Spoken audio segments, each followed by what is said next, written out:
Okay, we're going to be learning Chidush Rabbeinu Chaim Halevi, the first piece in Hilchos Tefilah, on Perek Daled Halacha Aleph. This is the best known piece in the Sefer. It's a very important piece where Reb Chaim's exploring what it means to have Kavanah during davening, and he has some very important insights and a very important discussion as to what it means to have Kavanah when we daven. So this is famous both because it's a very important analysis of this concept. It has some halachic ramifications and certainly some musar ramifications, which we'll hopefully discuss. Reb Chaim begins with the psak of the Rambam in Perek Daled. The Rambam says, Hey dvar ma'akvin esat Tefilah. There are 5 conditions which are necessary for davening. If you are lacking one of these, then your davening is not acceptable. Now, what are the 5? So one of them is the Kavanah's Halev, that you have to have proper intention. Kate said, what does that mean? So kol Tefilah she'ena beKavanah, any davening which is without Kavanah, eina Tefilah, is not considered a davening. V'im hispalal b'lo Kavanah, chozer mispalal beKavanah. If you did daven without Kavanah, you have to daven all over again with Kavanah. Matzah daito mishubeshes v'libo tarud asur lo lispalel ad shetisyashev daito. If you analyze yourself and you realize that you cannot focus right now, so then you are not allowed to daven until you settle down. So there's 3 things. A davening without Kavanah is not davening. You have to repeat that davening, and you have to evaluate whether you're going to be able to focus or not. Now, Reb Chaim points out, Mistimas Loshna Rambam Mevur Din Kavanah Hu Al Kol HaTefilah. It sounds like from this Rambam that the halacha of Kavanah is in the entirety of Shmona Esrei. For all of Shmona Esrei, you have to have Kavanah. Shekol HaTefilah Kavanah Ma'akeves Ba. If you are lacking Kavanah in any of the davening, so then you have not fulfilled your obligation. The problem is that the Rambam in Perek Yud says, Mishi Yispala V'lo Kivenes Libo Yachzer V'Yispala B'Kavanah, that anyone who davened without Kavanah has to daven all over again. V'im Kivenes Libo B'Bracha Rishona Shuv Eino Tzarech. But if you had Kavanah for the first bracha, then you do not need to repeat your davening. So here, it's very clear that you only need B'di'eved Kavanah for the first bracha. So according to Reb Chaim, there's a steer in the Rambam here. In Perek Daled, he said you have to have Kavanah for the entire Shmona Esrei, and in Perek Yud, he said that at the bare minimum, you'd have to have Kavanah only for the first bracha. So Reb Chaim says that there are 2 types of Kavanah. Ha'achas Kavanah shel pirush hadvarim. The first one is what these words mean, pirush hamilos. That's the typical standard Kavanah that we think about, that when you're davening, you should have focus, you should have understanding of what you're saying. V'shenis, but there's a second form of Kavanah, she'echaven shehu omed b'tfilah lifnei Hashem, that you have to intend and focus that when you are davening, you are standing in front of Hashem, you are speaking to Hashem. And that second type of Kavanah is what the Rambam is referring to in Perek Daled, because when he describes the Kavanah in Perek Daled, he says, Umahi Kavanah, what is Kavanah? She'efana es libo mikol ha'machshavos. You should focus yourself away from all other thoughts, all other distractions, v'yira atzmo kilo omed lifnei hashchina, and see yourself as if you're standing in front of Hashem. So it's very clear in Perek Daled that the Rambam is referring to a special type of Kavanah, not what the words mean, but that you are standing in front of Hashem. Now Reb Chaim analyzes these 2 types of Kavanah, and he says, V'nira de Kavanah zu eina midin Kavanah, rak shu me'etzem masa hatfilah. This second type of Kavanah, that you're standing in front of Hashem, is not Kavanah the way we think about it, that you are supposed to focus on your davening. But it's actually intrinsic to the act of davening. If you are not focused and realizing that you are standing in front of Hashem, that's not considered an act of tefillah at all. So it's literally lacking in the action of davening if you don't have awareness that you are standing in front of Hashem. And Reb Chaim continues, we view this as a misasek, which means someone who does something totally without thought, without awareness. They have no understanding of what they're doing. So the ein bo din ma'aseh, we view that as having no actual halacha of having done an action. And that's why this second type of Kavanah, if you are lacking it, it's a problem for the entire Shmona Esrei, because any word that you say without this second type of kavanah, without awareness that you're speaking to Hashem, it's as if you haven't done any activity of davening. It's as if you're a misasik, you're doing something that is not an action whatsoever, and therefore it's as if you omitted that word and you haven't fulfilled that word, that part of davening at all. As opposed to the first kind of kavanah, which is in addition to the action of davening. So the act of davening has been fully done. But in addition to the act, you are also supposed to have proper kavanah. So long as you did that in the first bracha, then you fulfilled your obligation, because we don't see that as intrinsic to the action of davening. You've done an action of davening, you just didn't do it in the ideal way. So for that, Chazal says, so long as you did it in the first bracha, that's okay. And let me read this in Reb Chaim, because his language is so beautiful here. He says, in a place where you are considered a misasek, it's as if you didn't daven whatsoever. It's as if you skipped those words. Certainly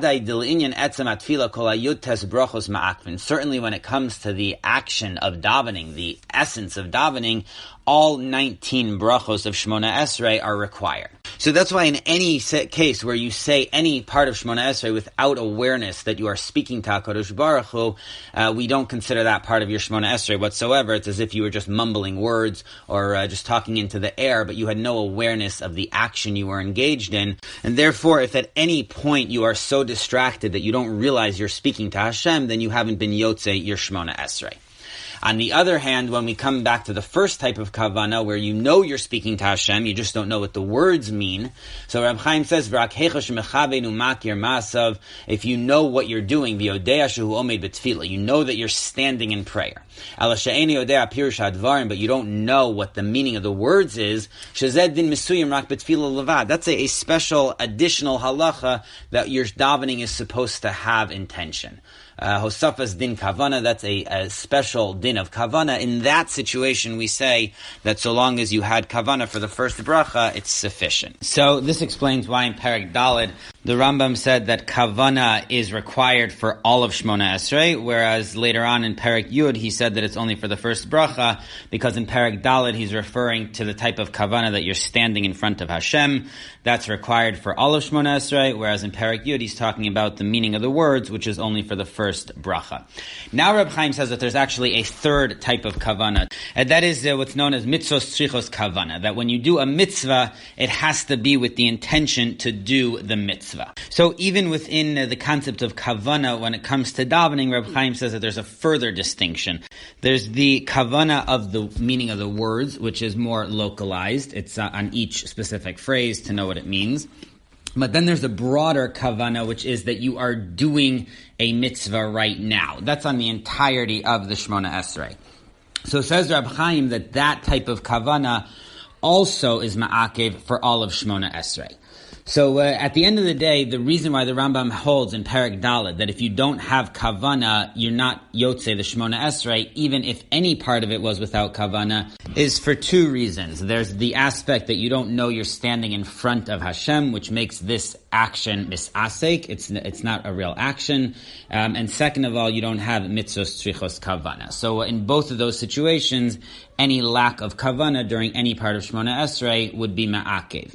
The only type of kavanah that the Rambam said is at the minimum necessary only in the first bracha is the meaning of the words, pirush hadvarim, the pirush hamilos.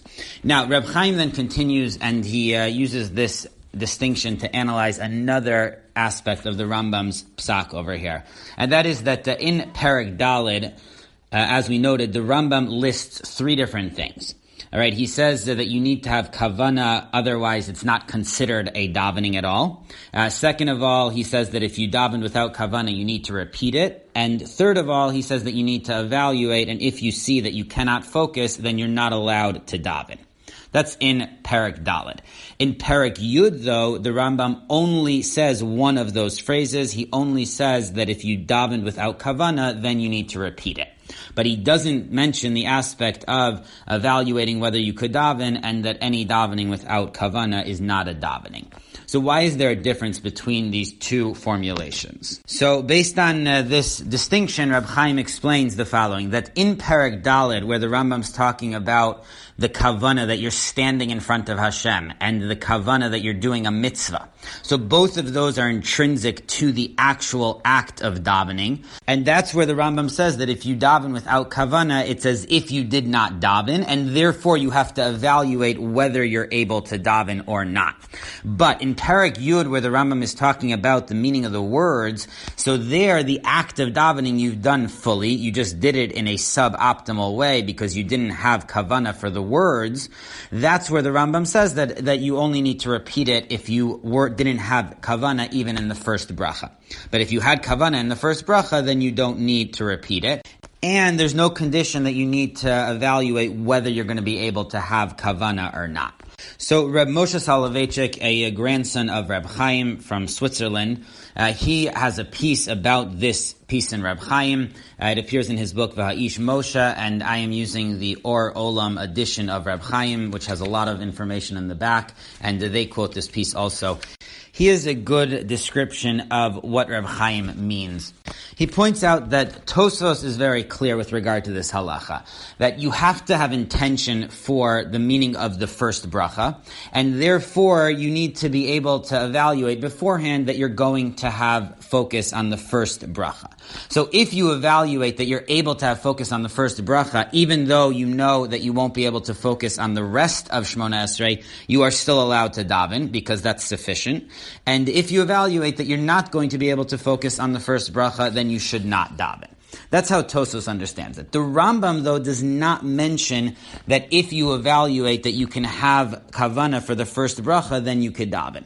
All he says is a b'diavad. He says, lo kiven es libo, that if you davened and you did not have kavanah after the fact, then you should daven again unless you had kavanah in the first bracha. But he does not add in this point that if you're able to have kavanah for the first bracha, then you are allowed to daven, even if you know you're not going to have kavanah for the rest of Shmona Esrei. And this is pointed out by the Ber Halacha in Siman Kuf Aleph, and he explains the Rambam that the Rambam is being more machmir than Tosfos. Tosfos holds that so long as you know you can have kavanah for the first bracha, you can start davening. But according to the Ber Halacha's reading in the Rambam holds that if you know you're not going to be able to focus on the rest of Shmona Esrei, even if you know you're going to be able to focus on the first bracha, you still cannot daven. Only once you've davened and it turns out you only had kavanah on the first bracha, then you don't have to repeat it. But this is all a din bidi eved. Lechatchila, if you know that you're not going to be able to have kavanah for any part of Shmona Esrei, you should not daven. That's how the Ber Halacha reads the Rambam. Reb Moshe Soloveitchik points out that Reb Chaim here reads the Rambam as being a much more lenient position than Tosfos. According to the Rambam, even if you're not going to be able to have kavanah for the Pirush Hamilos, that is no problem whatsoever. It's only after the fact. If you didn't have kavanah for even the first bracha, for understanding what you're saying, then you should repeat it. But originally, even if you know that you won't be able to have any kavanah whatsoever for the meaning of the words, you're still allowed to daven so long as you know that you're going to have kavanah, that you're standing in front of Hashem and you're doing a mitzvah of davening. So this is a major kula, the way Reb Chaim reads this Rambam. It's based on a very careful reading of the Rambam, that the Rambam only quotes the halacha that you have to focus on the first bracha as a din bidi eved. Meaning, if you davened and you see that you focused on the first bracha, then you don't have to repeat it. Otherwise, you do. But lechatchila, if you're evaluating whether you're able to focus or not, according to the Rambam, the only evaluation is on the kavanah that you're standing in front of Hashem and doing a mitzvah. Then you can go ahead and daven, even if your evaluation says that you are not going to be able to focus on the words at all.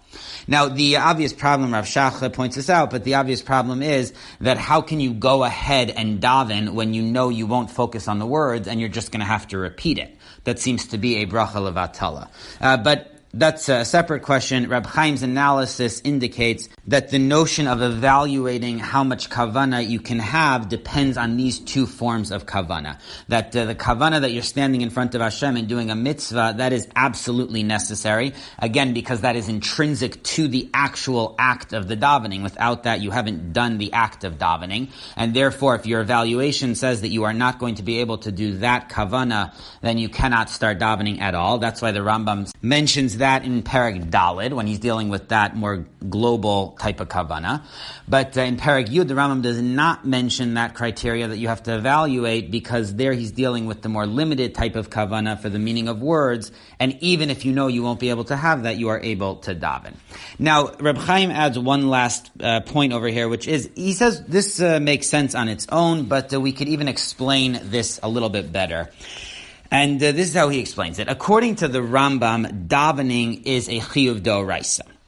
So every day, the text that we say, our siddur, is obviously drabanan, but the notion that you have to daven every day is d'oraisa. The Ramban disagrees, and he holds that the davening is only a chiyuv midrabanan. There is no chiyuv d'oraisa to daven. Now, Reb Chaim says that even the Ramban, who holds that davening is a drabanan, that's only the obligation to daven. But the actual mitzvah to daven is a doraisa. So even though you don't have to daven, if you do daven, that is a kiyum of a mitzvah doraisa. It's what we call a mitzvah kiyumis. There are mitzvahs that you don't have to do, but if you do them, they are a mitzvah. Like tzitzis, you don't have to wear tzitzis if you don't have a four-cornered garment, but certainly wearing tzitzis is a mitzvah. So davening is the same thing, according to the Ramban. On a doraisa level, you don't have to do it. That's only drabanan, but if you do it, it's a mitzvah doraisa. So according to this reading of the Ramban, both the Rambam and the Ramban agree that when you're davening, you're doing a mitzvah deoraisa. Whether you're obligated or not, if you're doing it, it is a mitzvah deoraisa. Now, says Reb Chaim, the din of misasek, if you do something totally thoughtlessly, that affects even deoraisa. It's not a mitzvah deoraisa. Same thing with the mitzvah tzrichos kavanah, that's required, and if you don't have kavanah that you're doing a mitzvah, even midoraisa, you have not done a mitzvah. So based on that, if somebody is davening and they're lacking those two kavanahs, that they're standing in front of Hashem, or that they're doing a mitzvah, they haven't done the mitzvah even midoraisa. And that would explain why it's so strict that if you know you're not going to be able to do that, you cannot even start davening at all, because it's not a davening at all, even midoraisa.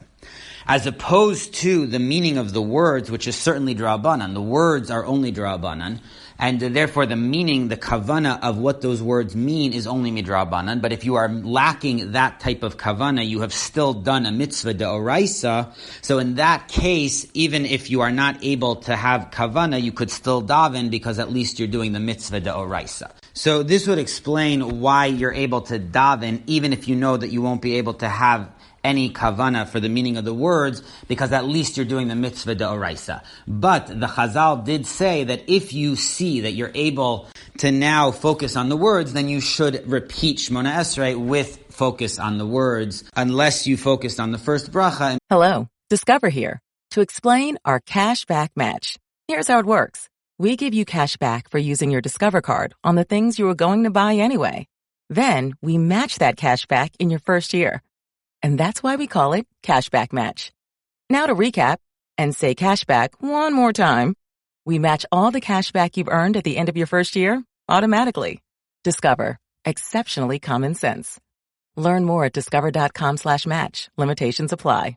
In which case you don't need to repeat it. So the fact that the first two types of kavanah affect even the kiyum doraisa is why they're more strict, and you shouldn't daven Shmona Esrei at all without that kavanah, whereas the meaning of the words does not affect it doraisa, and therefore you're able to say the Shmona Esrei even if you're not going to be able to focus on the words. Okay, so that is the Reb Chaim's analysis of Kavanah. Now, as I mentioned before, this analysis is very important. In addition to being a very insightful analysis as to what Kavanah means when we daven, it also has ramifications both for halacha and for hashkafa. So I want to just review some of the ramifications of this piece.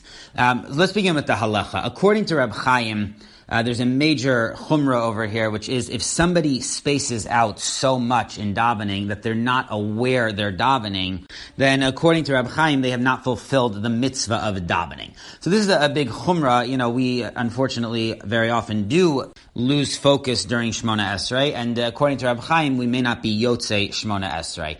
Now, the Chazon Ish, in a note on this piece, disagrees with Reb Chaim's conclusion, and he says that if you even have a slight awareness that you're davening, then that is sufficient to be considered Kavanah.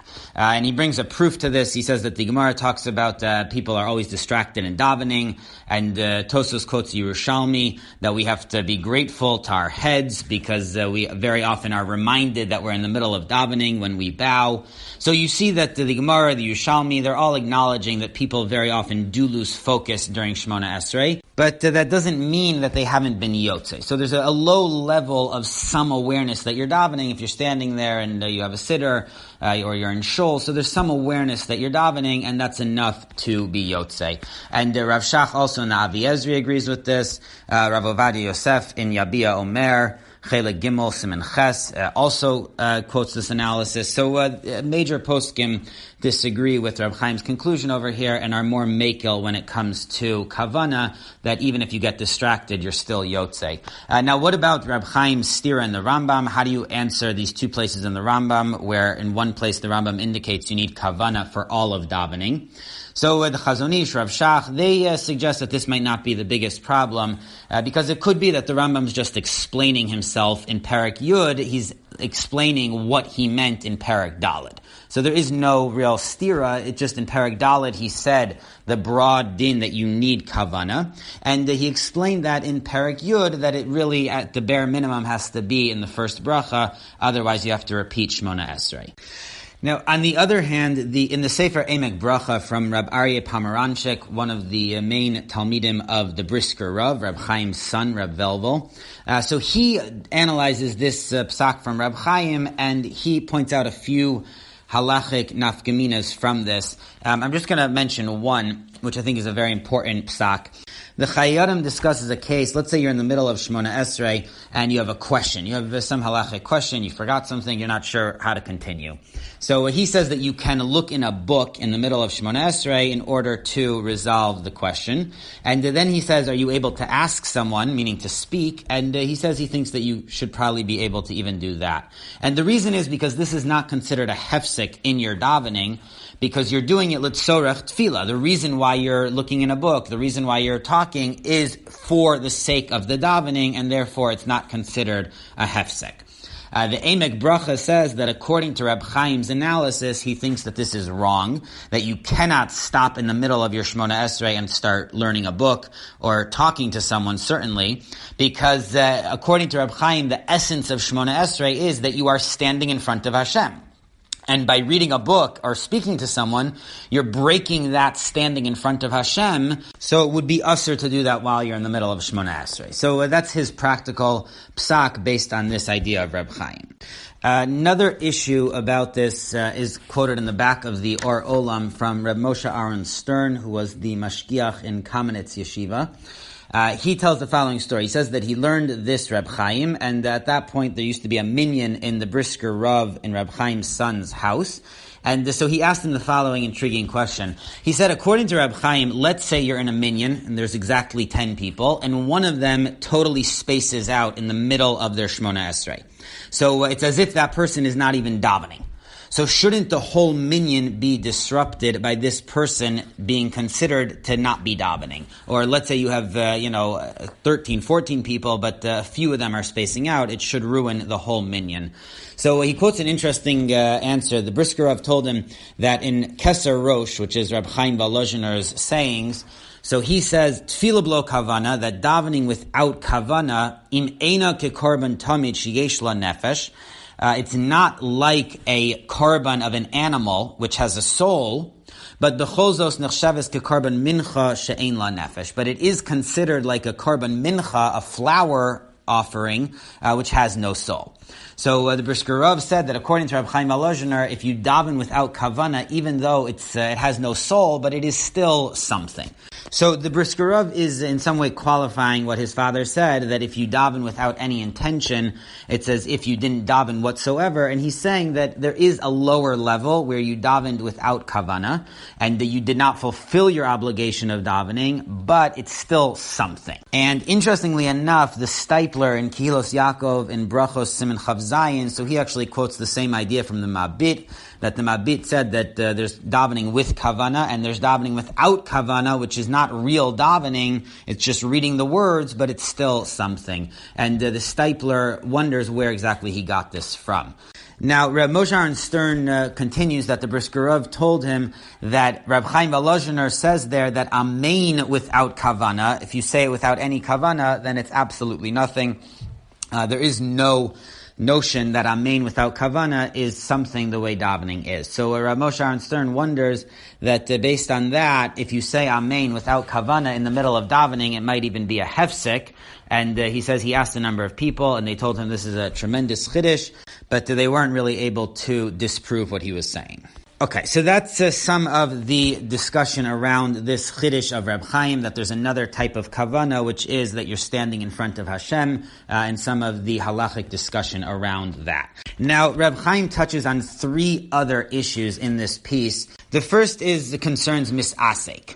Misasek, as we said, is when you do something without any intention whatsoever, any awareness, and generally we consider that to be patur. You're absolved from any responsibility for what you did, unless there's an element of hana, you're enjoying it, in which case we assume there was some awareness. Reb Chaim in this piece understands that misasek is patur because it's not really an action. There is no maisa, or it's at least certainly not traceable to you. That's how he understands the notion of misasek. Now, Reb Kiva Eger in a tshuva disagrees with this, and he holds that misasek is just a ptur in the korban. It just makes it that you're not obligated to bring a korban, but it does not affect the action at all. But Reb Chaim does hold that it affects the action, and this is discussed at greater length in Reb Chaim's grandson's Rav Yosef Dov Soloveitchik's book, Shirim L'Zecher Abba Mari. He quotes that this was Reb Chaim's position, and his father proved it, that misasek means that there isn't really a full action that went on over here. And this piece in Reb Chaim is based on that, because he's comparing a situation where you didn't have awareness for davening with misasek. Now, davening has nothing to do with a korban, so if misasek is only a ptur in the korban, it wouldn't affect davening, but the fact that misasek means that you didn't really do an action does affect the davening, that it wasn't really an action. The second issue is about mitzvos tzrichos kavanah. Now, in general, we understand that the obligation to have kavanah, that you're doing a mitzvah, is you're having kavanah to fulfill the mitzvah. So a person who's doing a mitzvah cannot just be doing the action for no reason, but they have to intend to fulfill their obligation. Reb Moshe Soloveitchik, in the piece we quoted before, so he points out that Reb Chaim must understand this differently. Reb Chaim must understand that mitzvah strichos kavanah just means you need kavanah that you're doing a maisa mitzvah. You are doing an action of a mitzvah, but you do not need to intend to fulfill the chiyuv. So the kavanah here is not about the chiyuv as we generally understand it, but it's about doing the action of a mitzvah. And that's the only way that this piece would make sense, because Reb Chaim's saying that according to the Ramban, you don't have to daven midoraisa, but if you do daven, it's a mitzvah. And on that, he says you need to have kavanah that you're doing the mitzvah. Now, you cannot have kavanah to fulfill your obligation because there is no obligation. So it must be that according to Reb Chaim, the kavanah is not really about an obligation, it's just about doing a mitzvah. And therefore, even an optional mitzvah can require kavanah in order to do the mitzvah. And again, Reb Chaim's grandson, Rav Yosef Dov Soloveitchik, in Shirim L'Zecher Abba Mari, he also quotes this position from Reb Chaim, that Reb Chaim held that the kavanah of a mitzvah is to do the mitzvah, not to fulfill the mitzvah, and in that way you're connecting the action that you did with your kiyum ha-mitzvah. Incidentally, I will just point out that this notion that Rav Moshe Soloveitchik and Rav Yosef Dov have, that Reb Chaim saying kavanah is necessary for the actual maisa of the mitzvah to make it a full activity of a mitzvah. So this seems to be contradicted by what Reb Chaim's main student, Reb Baruch Ber, writes in Birkas Shmuel in Gittin Siman Yud. And there he writes that kavanah for a mitzvah is not because otherwise the action is lacking, but there's a full action. You just need to have your own intention for the mitzvah. It sort of stands outside of the action. It's a necessary requirement, but it doesn't affect the action in any way. But the tradition that his grandsons quote, and that seems to be mukhrach from this piece on Tefilah, seems to indicate otherwise, that the kavanah for a mitzvah, according to Reb Chaim, is intrinsic to the actual activity, the action of the mitzvah itself. One final issue that Rav Chaim touches on over here is the issue of whether davening is d'oraisa or d'Rabbanan. Again, this is a machlokas, the Rambam and the Ramban, but Reb Chaim holds that even the Ramban, who says that davening is d'Rabbanan, he only means the obligation, but if you do daven, it's a kiyum mitzvah d'oraisa. So there is some discussion about this issue.